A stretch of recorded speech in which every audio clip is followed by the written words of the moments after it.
And we're live. Welcome to another episode of We Are Seek and Strike podcast. This is the late night edition. You're joining me and my wonderful co-host, Alicia. Alicia, how you doing tonight? I'm doing good. How about yourself? I'm doing good. This is kind of refreshing. Kind of hit it from a late night swing.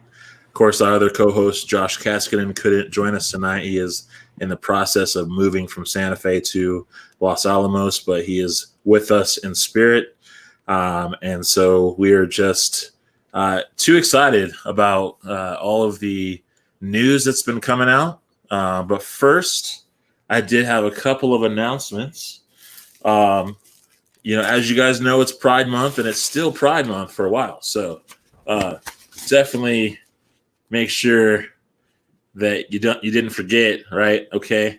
And what I wanted to say is, I don't know if you got to check out that new bow tie, Alicia, but I gotta tell you, it's pretty snazzy. I got mine in the mail. Of course, this is the Jesse Tyler collaboration, Tie the Knot. Of course, the benefits for this go to the Envision Fund, to support our fellow LGBTQ plus New Mexicans. So I got mine. We're trying to find a place to wear it. I know that's been the tagline saying. And of course, again, it's Pride Month. There's so much you can do. I was looking on the internet today, actually, and there's a page on Twitter called Playing for Pride. Of course, they fundraise there. Their partner is the Athlete Ally.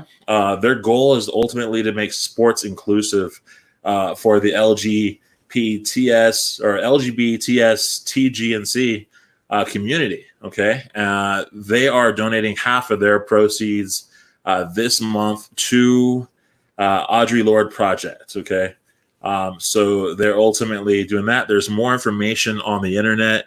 I will give you a couple of websites, and I'll also make sure to put them on before we get off the show. But the first one for the Playing for Pride fundraiser is giveandgain.com.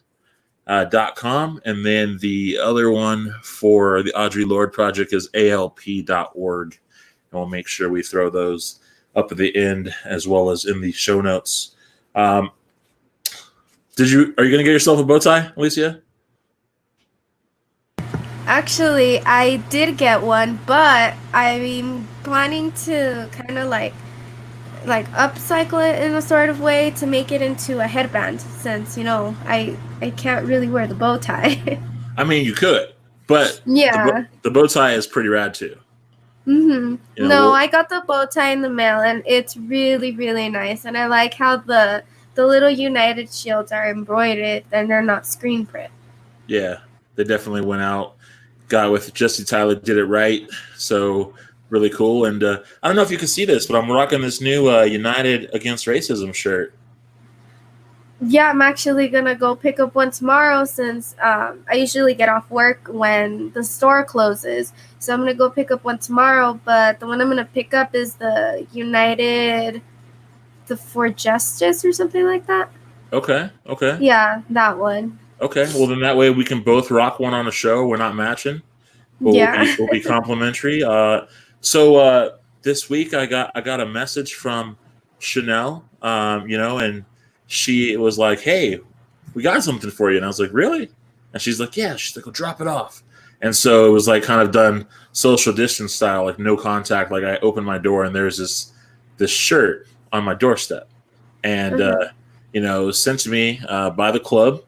And they had a nice little note with it, and it was pretty awesome. But I wanted to make sure that I didn't forget to rock it tonight so you could see it. Super comfortable for anyone who's wondering about the fit, But yeah, definitely. I know that they are having them available now in the team store, so definitely something to pick up. And then the next thing I kind of wanted to jump into was. We had heard lately that the club started the Diversity Fellowship program. And of course, have you got a chance to kind of check out the video that they put out? I kind of did get a chance to check it out, but I was still kind of confused of what they wanted to do, what their goal was for the program. So I went to the Somos Unidos Foundation webpage and I read more about it, and it's really, really interesting to see how they're going to play that out. Yeah. Have you ever thought about, possibly being a coach for soccer, or even having a job in the front office of an organization like that before? I thought about being a coach before, but I don't know. It's weird actually playing when on the other side, just doing the plays and being how like the little operation behind your team. It's just something I never thought about. Right, right. Yeah, I mean, I think that this program is awesome. I was just thinking this week, like, for myself, my mom's always telling me, like, oh, you should be in public affairs. Like, you got a good speaking voice and you write, and she's always telling me that. And I'm like, oh man, it's just, I always feel like it's out of reach, or I don't have that access, or, you know what I mean? Mhm. Like, where do I start? And I think that, something like what United's trying to do through the Somos Unidos Foundation is ultimately create this program where you don't have to worry about, like, oh man, how do I get this access? Who do I have to know? Or man, I really want to do this, but I just don't have the money, right? They're able to kind of Mhm. nullify those things and say, hey, if you are one of our selected candidates, like, then you're going to be in this 6-month program, where you can either learn like how to, obviously progress your coaching career, or, how to, obviously, you know, see the inner workings of like the front office and how to ultimately kind of get yourself kind of into a position like that, Mhm. and then of course after that they're like willing to kind of help you with, with additional like fees you might have to further your education. So that is kind of cool. There's more information um, on the Somos Unidos Foundation page as well, through the club, and I honestly hope. And let me drive this point because I don't want to forget this. This was like a big asterisk for me.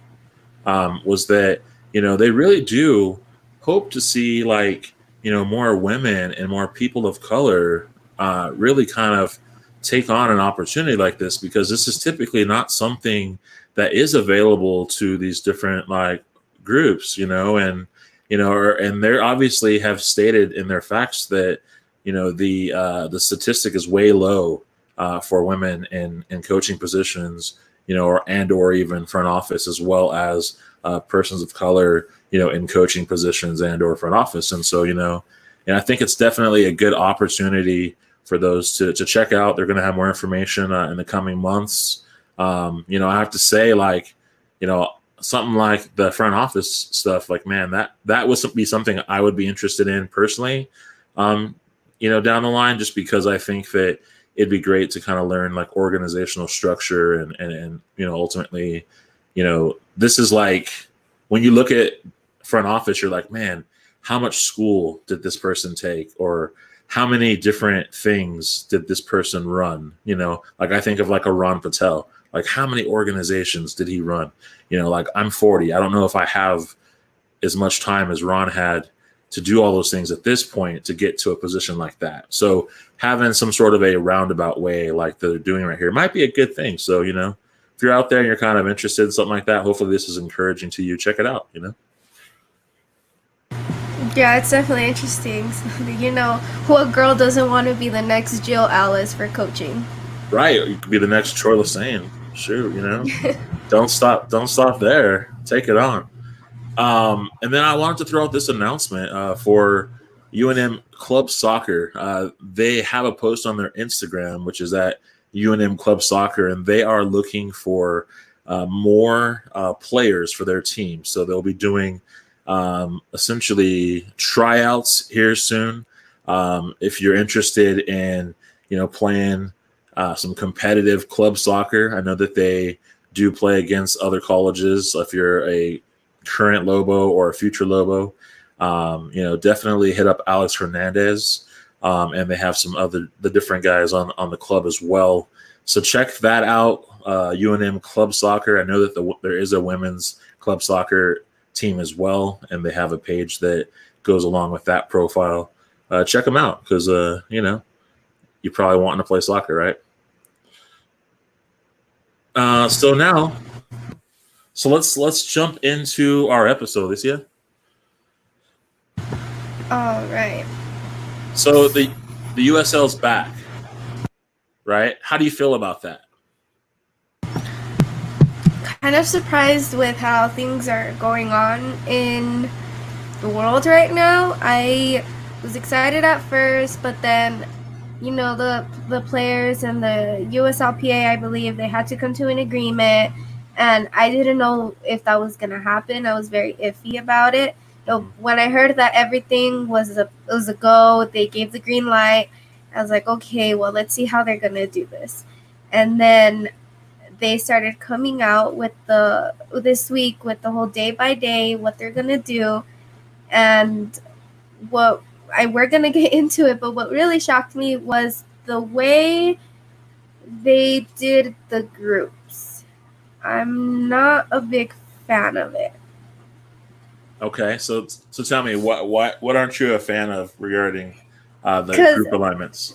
So they put out the map, and I see the group A, group B, etc. But then my mind goes to where I take away the lines and the letters, and I start grouping them on my own in a way that sort of makes more sense than the way they did it. Ooh, I can't wait to hear about that once we get into it. That's going to be interesting. Yeah, and just to touch on something along with the USL Players Association, if you think about it, as you're saying, they were going back and forth with these different counter proposals, and at first it was like the players were going to have to take a wage reduction, and that was just something that you never want to see, right? Because essentially, here's this pandemic that comes upon them. And, during this time, it's like, hey, this is when finances are really, really important because, you got to make sure that you have you're stocked up with food, that you're prepared for any sort of emergencies, anything that might happen, and of course, with the virus flowing, that could be expensive. So, I wondered, honestly, if we'd get to the end of that, because it seemed from my opinion, it just seemed like things were getting kind of petty as it kind of got further and further about them taking a cut and who was eligible for that reduction and who wasn't. And, and hats off to the players for just kind of, ultimately kind of standing their ground, stating the importance of, of not, obviously being impacted, because some of these players, they're making less than $500. Some are just just kind of getting that room and board and food amenity, and are just basically getting exposure and hoping to do well, right? To get another shot at furthering their career. So, hats off to the players, and definitely, I don't want to say it was just them. I know it also is, the owners as well, in USL, and to coming to an agreement. And of course, I think, they're able to ultimately reconcile, through the differences, and come to, hey, let's play some soccer, because that's what we're all here to do, right? So, so let's jump in. You were talking about the groupings, and one thing I was reading earlier this week was The Athletic, and they had secured some of the agreement documents. And one thing they had kind of pointed out, this is kind of a major asterisk, is that they were trying to ultimately group the teams together regionally to minimize any sort of lengthy travel to the best of their abilities. To cut down on obviously things like flights where they're more exposed to the virus, and then also obviously trying to do regional groupings. One thing that was interesting, I was talking to Josh earlier today, and he was stating that he thought that there would just be 4 groups of 8, and a few extras here and there, but he just thought the groups were going to be a lot bigger. And so to see something like this, he was surprised. So they say that any trips under 500 miles would be required to be taken by bus instead of flights. So do you want to get into Group A?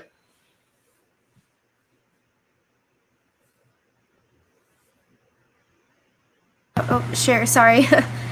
Group A, we have the Sounders 2 or Tacoma Defiance. They're constantly changing their name. I don't even know anymore.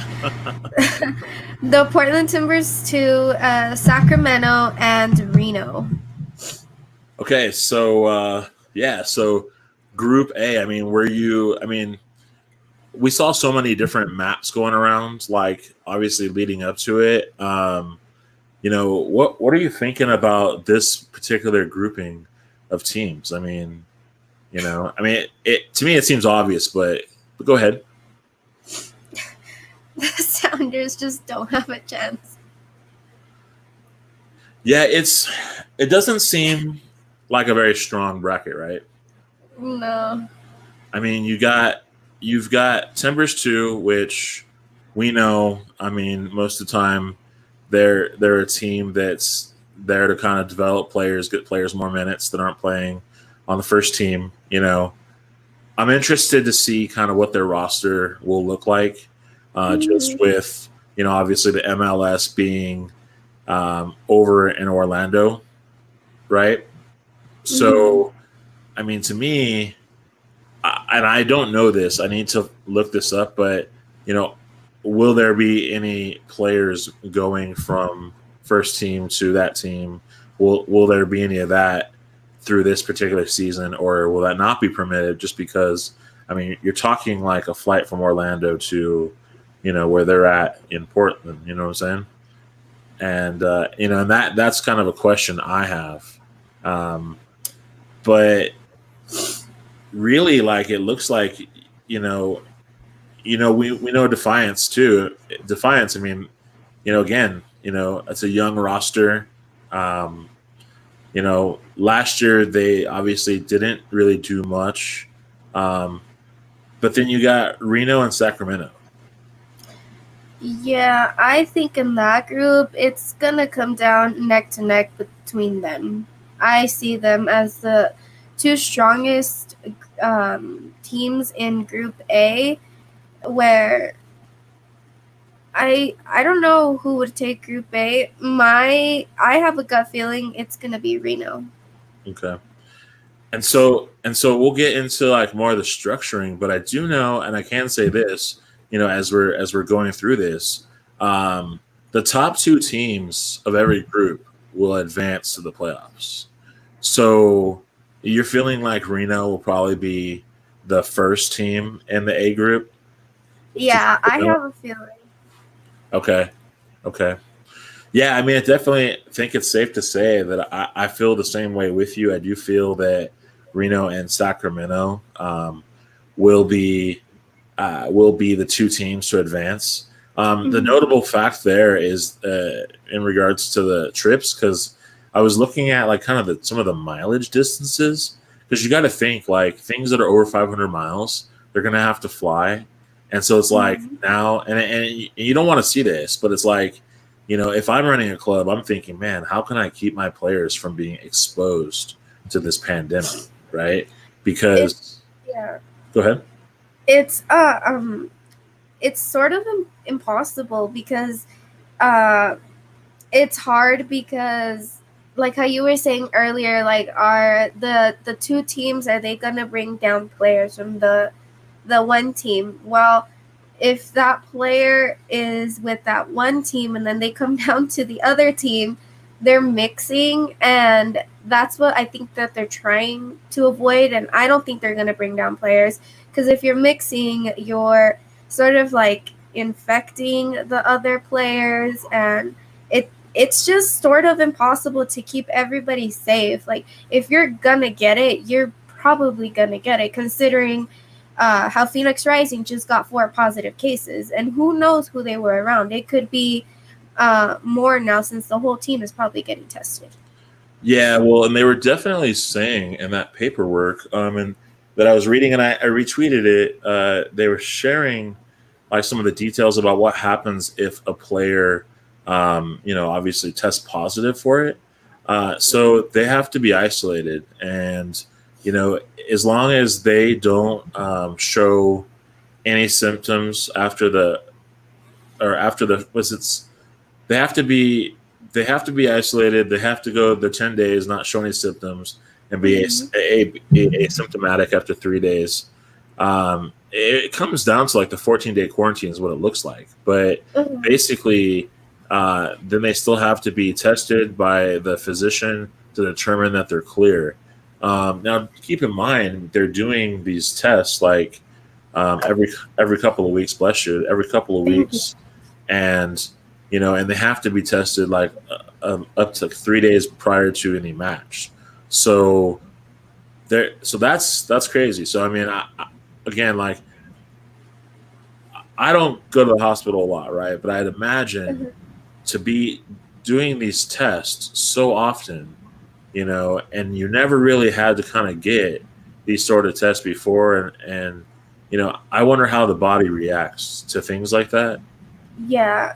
Uh, and speaking of that, I recently just got tested for work. It was required, and it's weird when because I got it through the nose, and my coworkers they did the throat swab, and I don't like the throat swab because I got swabbed for strep one time and I didn't like it. So, and I prefer them to do the nose. It doesn't hurt. It just feels weird. It's a really weird feeling, but there's no pain to it. Hmm. But with how their bodies are going to be reacting, um, each person that gives the test is different. They can hurt you, and that can cause damage up here in your nostrils. Hmm. Some people are gentle. Some people, it just really depends. Everybody has a different hand. So if you're constantly getting hurt by when you get tested, then that's going to cause issues for you later on.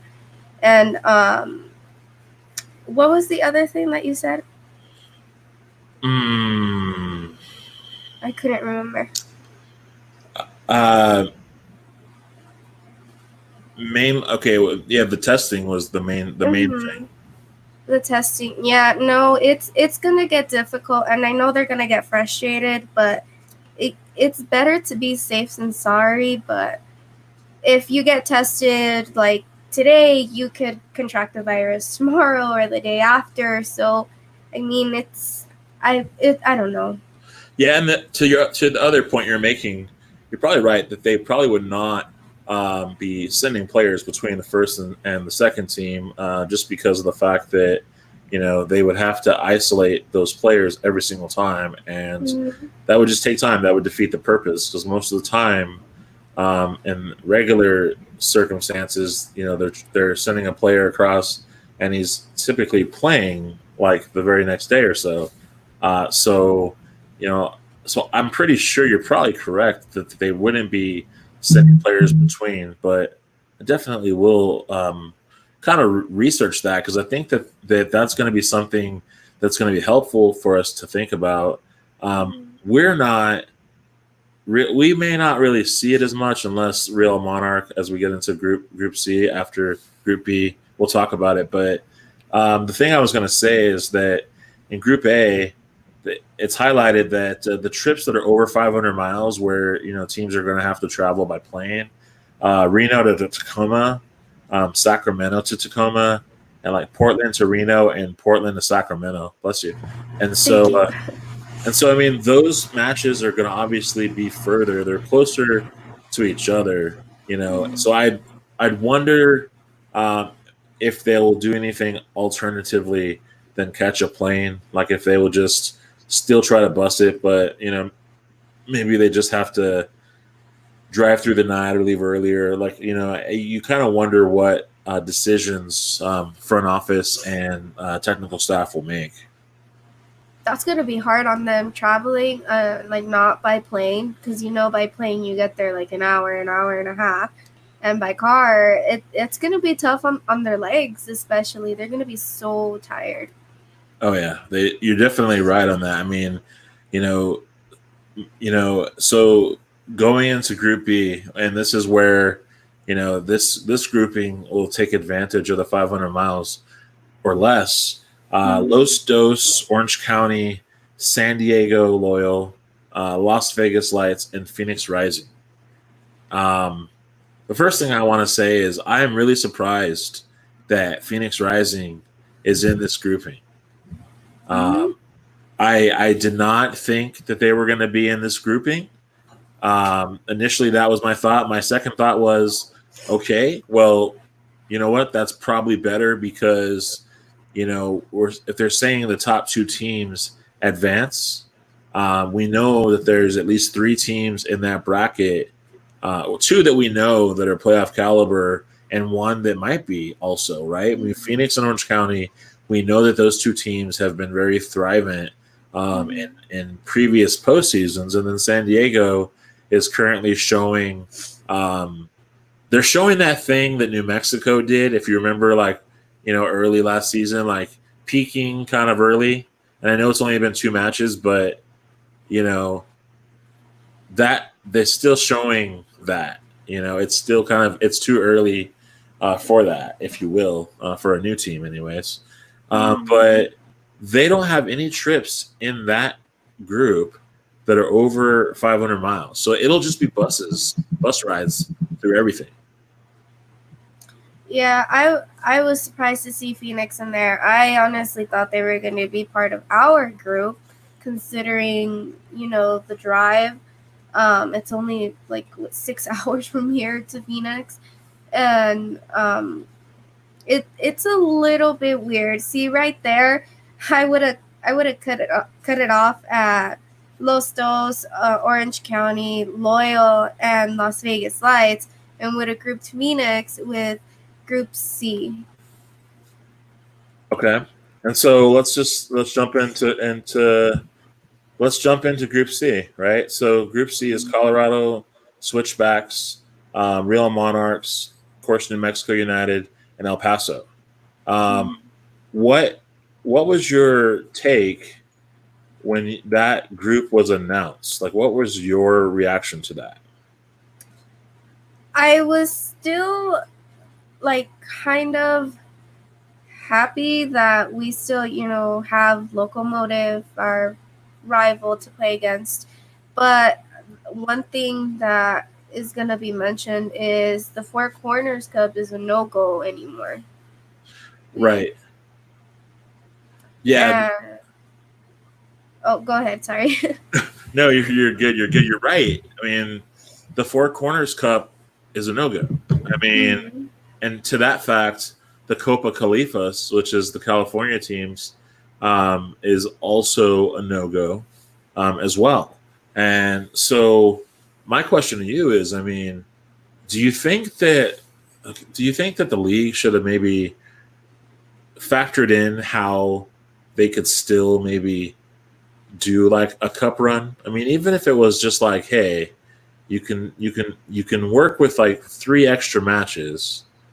Let's just go ahead and schedule those matches, the cup run. Yeah, I think that would have been better because, like you said, now we can't do the Copa Califas, the Four Corners Cup, and the Copa Tejas, where since Locomotive is on our group, it's not into Group D, where it minus OKC and Tulsa, where it's Austin Bold, RGV, and San Antonio. Right. Yeah. I mean, to me, like the fan cups, that is a big deal, right? And before the league suspended, remember there was the wooden spoon trophy as well, for the worst teams. And I wonder if that trophy will come back. If maybe they'll create a different version of the wooden spoon now that there's this new format. The other thing that was kind of interesting about our group in Group C is that group is slated to be one of the tougher ones for competition, simply because we've got the defending USL champion in the group as Real Monarchs. We have El Paso, that was obviously, a finals, runner up, right, or in the conference final against Real Monarch, and of course there was us. I mean, we were playing team, and then Colorado Springs obviously, they didn't make the playoffs, but they were still kind of threatening possibilities towards the end. So it definitely is going to be a tough group. I'm a little bummed that we won't get to see the New Mexico Phoenix rivalry. Because that's huge. I mean, that's a team we played 3 times over 2 different competitions, and each time was a draw or one was an advance by pens. But it's like, you don't get that sort of rivalry, and again, like the league is young in terms of the teams that we're trying to bud these rivalries. Like this is, it's kind of an absent point. But now we have El Paso, right? So now we have a geographically placed team that is like pretty much south of us, and that either becomes a rival somehow, as most people already kind of feel that it is, or maybe it's not. Maybe that's not it. Maybe it's Real Monarch. Maybe we go for the throne and we just we go straight for the champion. I mean, what's your kind of take on it? I mean, how do you think, of the 3 teams we play, how do you feel it's going to go competition wise? I think it's going to be like real tense between Real Monarchs since we took Kaylin from them. And we have our eyes on the cup, as they said earlier in the season. But I just don't feel that same tension that I do with when we play against Phoenix, when we play against El Paso. With El Paso, it's like, yeah, they're a rival, but it's not, you know what I mean? It's not like oh my God, like you're cussing at them and you're doing this, you're doing that, and you're getting so intense with the game. Whereas El Paso, it's just like, it wasn't. We had 1 win and a draw with them. Yeah. That yeah. Maybe it's more of a thing for them. Maybe it's more of a thing for their fans because the results, they didn't get the results they wanted against New Mexico. And for the amount of banter and trash talk, that there was, amongst the fans, like, I mean, the results just didn't match that, of course, and then, of course, the edge that El Paso will have is they got further in the playoffs. I mean, they were able to host a match, and that definitely is remarkable for, teams that are expansion sides, so that's, that's something we didn't get, but, I mean, there's so much more to go. Notable in that bracket, though, is the Real Monarchs are going to have to travel to Colorado Springs, to New Mexico, El Paso, and those are going to be trips that are over 500 miles. So, and I mean, for them being so far up, like, they're going to have to at least travel probably a couple of times. The way it's set up is, there's 16 matches for the season, but there's 12 matches that you play in your bracket, and you play, and you're due to play each team a number of times based on your bracket. So basically, the teams that have 4 each, you're playing those teams. I have it here, 3 times. And the clubs that have 5 in there will play each, or sorry, rather, correct me, I'm wrong actually. Groups A and C, they'll play their members 4 times, making a total of 12 games. Okay, and then groups B and D, they'll play their members of the other teams 3 times, making 12 games. So the whole idea is that they're playing 12 games in the groups themselves, and then they count any matches that were before this format. So for New Mexico already playing 1 match, in addition to these 12. That's 13 with 3 matches still to be determined. And I'm wondering how they will schedule those other 3 matches, because all they've really kind of said is that those matches will be based on geographical settings. So it's not going to be the teams we're playing, but teams probably remotely close by. So it's possible we could probably play Phoenix still as one of those games off to the side. Mm-hmm. That would be later into a season. So it probably, I just wonder if we'll get that, Mm-hmm. So Group D is San Antonio, Oklahoma City, Rio Grande Valley, Tulsa, and Austin, like you said. My first thought here is that teams that did not make the playoffs are going to have a chance to make the playoffs. Yeah. I mean, I don't know who I see making the playoffs in that group. Because I could see San Antonio maybe, but that's if Christian Pirano recovered well from his injury. Tulsa, I don't remember how Tulsa was looking, but I don't think they were pretty strong either. no, and they had gotten pretty much a brand new squad. Mm-hmm. Yeah, no, I honestly I have no idea. Like just flip a coin and put the teams on the coin. Yeah, if only it could be that simple, right? It seems like it's a fair grab, right? I mean, Austin advanced last year, and of course we've already played Austin. We saw kind of what they look like earlier this year.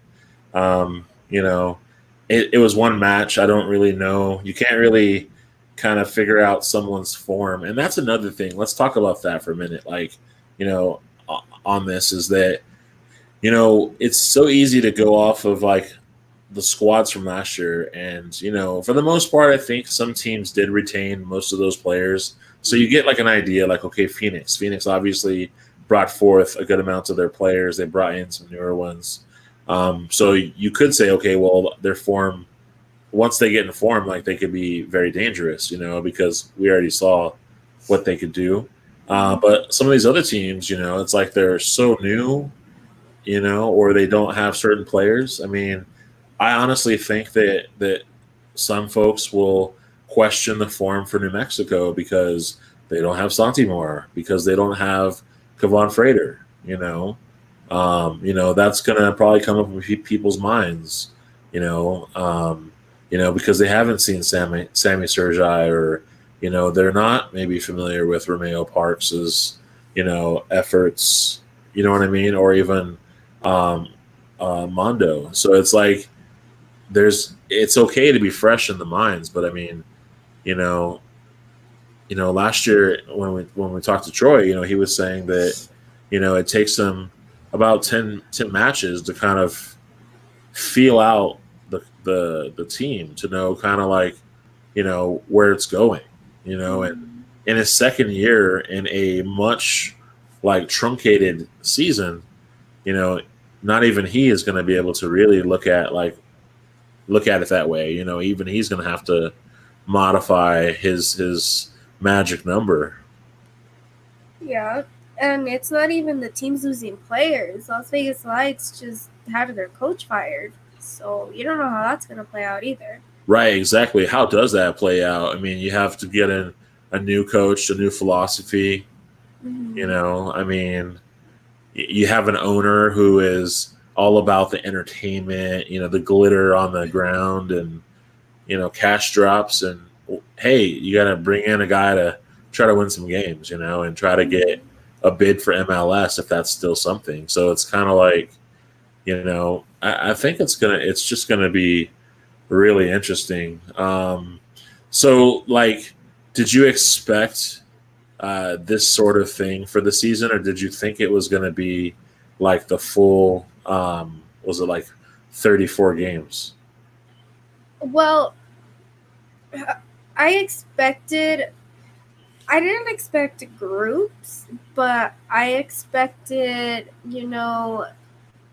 kind of playing the teams from the regular season like at least once. Mm-hmm. And that was it. Like, we just played Austin Bolt. Okay, well, we're done.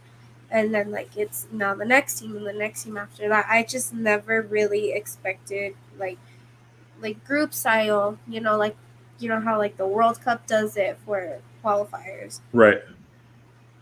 Yeah, I mean, this is only interesting to me because of the fact that, I mean, we have such a tough group, that, I mean, a lot of what I feel could be in the Western Conference is sitting between groups B and C. Mm-hmm. Um, you know, had we gotten Phoenix, like we might have had the group of death because of the fact that now you'd have, just about every team that played like the West Post Conference, West, post postseason, those teams that are very formidable. So, what did you think about the way the USL kind of rolled out the information each day? I mean, it seemed like they were definitely trying to make it a thing. Mm-hmm. No, I liked it. It kept me something to look forward to during this week, trying to get my mind off of other things. And with the whole, they're allowed 5 substitutions instead of 3. I really like that. It gives it, especially with our substitutions, they're a little bit iffy right there. So I think maybe that will help us.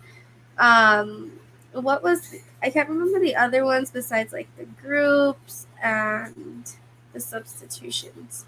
So, okay, so you got the substitutions. They basically, they're allowed 5, and they have 3 interjections to do the substitutions. Mm-hmm. So, but they could sub players in at halftime or at the half, if you rather, halftime, and still have the 3 other instances to substitute, which we've seen the way our team does it. I mean, typically subs come in between the 60th and 70th minute, right? So, do you think this is now a way for Troy to further strategize, because now he'll be able to obviously stick some subs in through the half and still have those players that he likes to bring in through the 60th and 70th? Do you think he goes that route? Do you think we use all 5 subs? Do you think we only use 3 subs? What do you think happens? I don't know when it comes to Troy. And it's not a bad thing, but no, because like I like the way he works, and sometimes we don't really agree on something, and that's everybody. You all can't agree on the same thing. But with the subs, I feel like it'll be some games where he will take advantage of the 5 subs.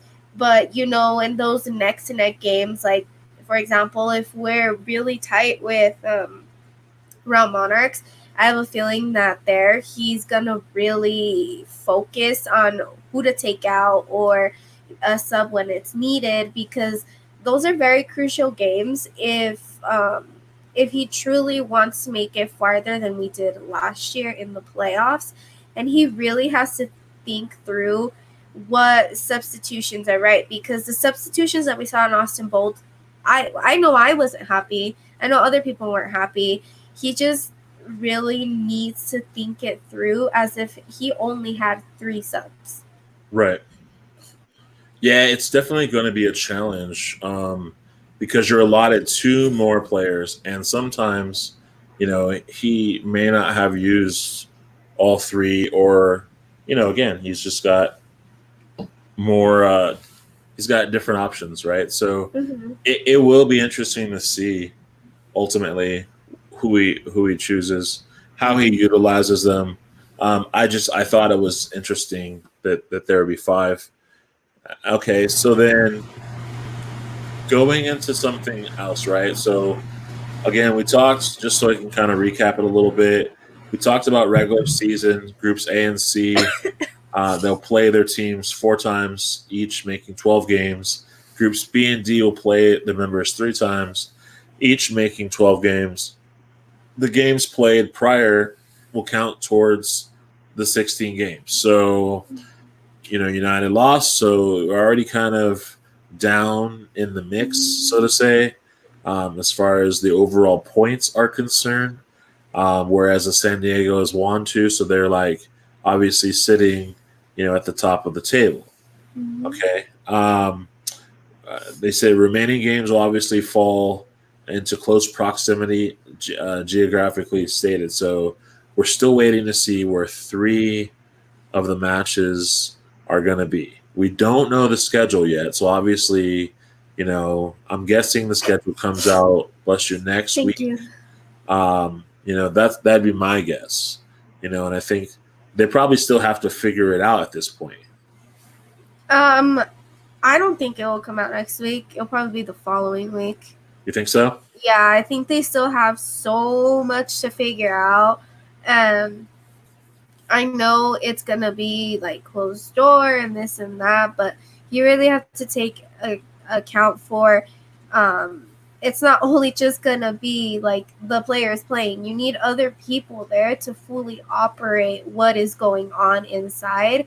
So Right. they have to really think this through, and the whole quarantine and stuff. We might even see games, kind of separated, not back to back, like how we had them like on a Wednesday and Saturdays, or Tuesday, Thursday. I think it's gonna be one game per week in each group. Not since they're not gonna be the same teams, but like with each team. Right.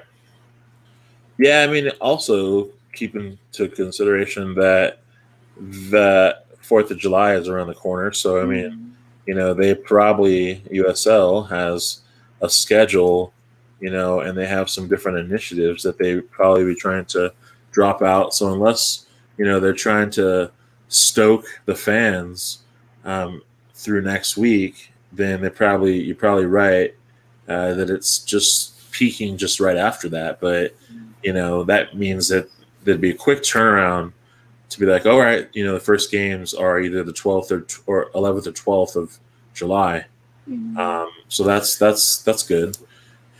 And then the other thing that was out there was that teams may have, or they may play 8 home and 8 away, or they may mismatch the balance of games based upon like venue availability because of like COVID. So, so to me, like that's good for obviously the teams that are going to host fans, right? That, but if you're not going to host fans, I mean, I guess for the teams that are, it's kind of like, okay, look, like if like say that New Mexico obviously is closed door, right? So it isn't a huge stressor to like want to host 8 matches in New Mexico. However, do you really want to give your opponents that much home field advantage is a question of whether or not that matters or not. I don't know if that's even something that, that at Troy and Peter's level, when they're talking, if they're like, oh man, let's not give them home field advantage, or if it even matters, because again, if you're the squad who's hosting and, obviously that can generate income, I just wonder if there's that sort of, if that is a thing. Or what do you think about that? It's weird. Like this whole situation is weird because of course like teams are not going to want to give home field advantage to other ones. Like, who doesn't want the home field advantage? Your field.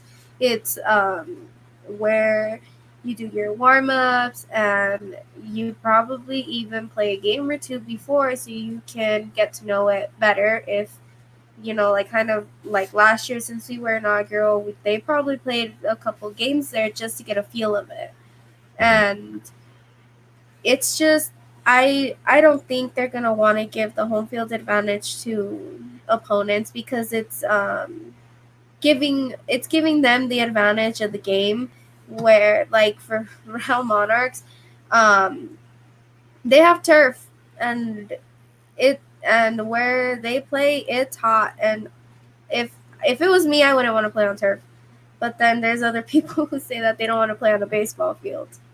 Right. Yeah, there is definitely that argument. Well, I mean, we can only hope that New Mexico, wants to kind of keep their balance, wants to play, in New Mexico, and against obviously it remains to be seen, how that's going to be set up. I mean, right now they don't have any matches that are over 500 miles, so I mean, to me they're sitting well as far as just bussing around, you know. So then let's talk about the way playoffs work, right? So then playoffs, there's 16 spots because we're talking the first and second team of every group. Okay, so 16 spots, 8 per conference. So really, this kind of eliminates the play-in rounds that we saw last year with like teams 9 and 10. So so we basically do away with the play-in round, and we have 8 teams per conference. And I was looking at it, and so for example, the first team in Group A, they'll play the runner-up in Group B, right? So the playoffs are still geographically set, so that is still good as far as some of the traveling distances. So that means that Group A and B would show down against each other, and B and C and D would show down against each other. So our grouping, New Mexico, provided New Mexico is obviously 1 or 2 of the C group, is going to play against someone in that Texas Oklahoma pairing. So it's still good traveling wise. You know what I'm saying? And for the most part, you don't get anything crazy with the traveling until you get into like the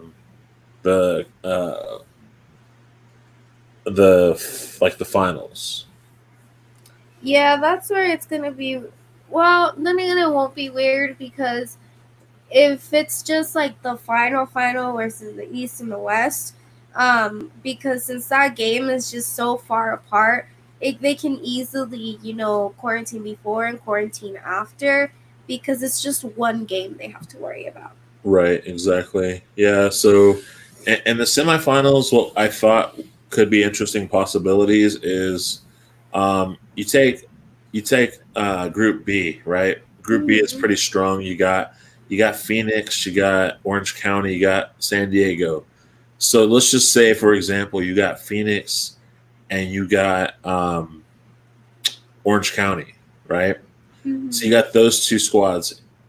So technically, the semifinals could, in fact, be the B group against the B group. Like that's a possibility, and that just goes from both of them beating their A opponents. So it is possible, that in C that we can end up seeing the team that's, if New Mexico's ranked 1 or 2, we could see that other team again. Yeah, it's definitely possible to where it can work out geographically, but as the further you go into the playoffs, the easier it's going to get because it's one game you have to worry about, not multiple as it is in the group stages. Right. Very, very true there. Very true. And I think the last thing we were going to really just kind of run through we'll run through the Eastern Conference. I mean, obviously, we never really get to watch the Eastern Conference during the season. I do hope that I can kind of spend some time watching some of the matches, just because this format probably makes it a little bit more interesting. So Group E is Indy 11, Lou City, Sporting Kansas City, and St. Louis. What were you going to say there? I mean, I think Lou City and Indy 11 are like the. Yeah, I was gonna say it's gonna be between them, but I have a feeling it's gonna be Indy 11. Okay. Yeah. Okay. Group F: Hartford Athletic, Loudoun United, Red Bulls 2, Philadelphia Union 2, and Riverhounds SC. I don't know about that one. I mean, I could probably see Union too. Maybe. and Red Bulls, maybe Red Bulls too. Yeah. Okay. Group G: Atlanta United 2, Charleston Battery, Miami FC, and Tampa Bay Rowdies. I feel like that's going to be kind of a crazy group right there. I think it's gonna be between the Rowdies and I'm like between Charleston Battery and Miami FC. Well, you remember when we did that? What do we call those things? Tiers. Oh yeah. I mean, we had like Miami FC at the top. Like, I think we have to revisit those tiers on the next episode because really, like, a lot of that stuff is kind of like it's far removed. Mm-hmm. Group H: Birmingham Legions, Charlotte Independence, Memphis 901, and North Carolina FC. Can I just say that North Carolina's jerseys? I need to get me the white one. Really? Yes, it's Dreamville. I love J. Cole, so I gotta get me one of those jerseys. They're so nice. Nice. That's cool. Well, hey, I guess you're allowed to have a Eastern Conference team. Yeah. I think that'll be my Eastern Conference team for now. No, but with that, I think it's gonna be between Memphis 901. I just don't really see anybody else taking it from them. Yeah. I mean, like I really want to watch more of the East. So this year, hopefully, we'll get to and we can kind of have like some concrete thoughts on these squads. Just there's so many matches we're going to be watching. I mean, we're already going to be watching like 16, of our own. Not to mention, we'll be kind of a little bit curious about the other teams' pairings as well as it plays out. But there's just so much really to be excited about. So this is like all we know currently about the USL's return back. And like obviously like what are your lasting thoughts about everything right now? I'm just surprised. I'm very excited that we get to return to play, and I hope nothing kind of ruins that because I feel at this point everyone's just looking for like the light at the end of the tunnel, and for like USL fans, like I have a feeling this is their light, to seeing something because League One canceled and they thought, well, this is it. A championship is going to cancel too. And no one really expected them to say, we're back July 11th. Mm-hmm, mm-hmm. Yeah, and I'll add to that, and I'll just say, don't forget, NWSL's Challenge Cup starts this weekend, so you get to watch ladies soccer. I'm excited. I'm kind of pulling for OL Reign personally, and then the other thing is obviously we're still waiting for the schedule to release, and then the other thing I was gonna share with you actually, because I know we hadn't got to talk about it just yet, and this will kind of be our last thing, is that the Athletic had sent out a survey. And they had certain, and I know this because I'm a subscriber to Athletic, but they sent out a survey to the 35 USL teams to figure out which teams were going to host fans. Mm-hmm. So 33 teams responded. 10 teams said yes. The teams that said yes where Birmingham Legion, Colorado Springs is working on it. El Paso is I knew it.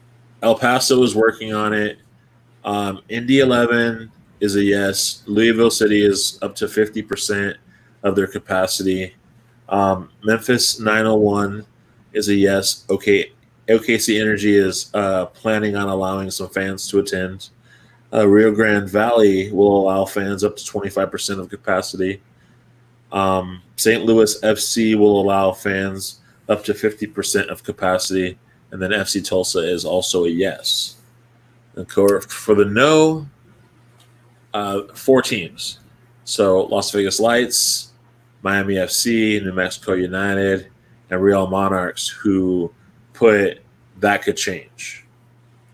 Yeah, no, I think it's just better off with no fans, considering, what I think Texas just got, like 9,000 cases in the past days. Like, no, I don't think fans are really a bright idea right now because people can't even follow the stickers at the store or to stand in line.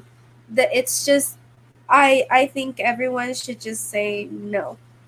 What's interesting is, and they have some protocols that they're really trying to enforce. Louisville, I got to see their prototype, and it looks like they'll have different people coming through the gates at different intervals of time. The gates will still open 90 minutes in advance, but certain like people will come through the gates at certain times. So it's kind of like they'll be filtering people through. Concessions will be the most interesting thing because they will hand you your food in an enclosed container, and all cups will have lids. Which is like obviously something that you wish you had anyways. They'll have everyone kind of distanced out for the most part, and it was a very strict thing. Clear bags, no contact hand sanitizer. No marches to or from the match. It'll be interesting to see how well clubs follow these strict protocols.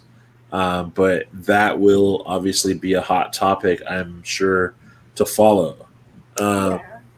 So continuing on the teams, the rest are basically to be determined. So Atlanta United, Austin Bold, Charleston, Charlotte, Hartford, Loudoun, North Carolina, Red Bulls, Orange County, Philadelphia Union 2, Phoenix Rising, Pittsburgh Riverhounds, Portland Timbers 2, Reno, Sacramento, San Antonio FC.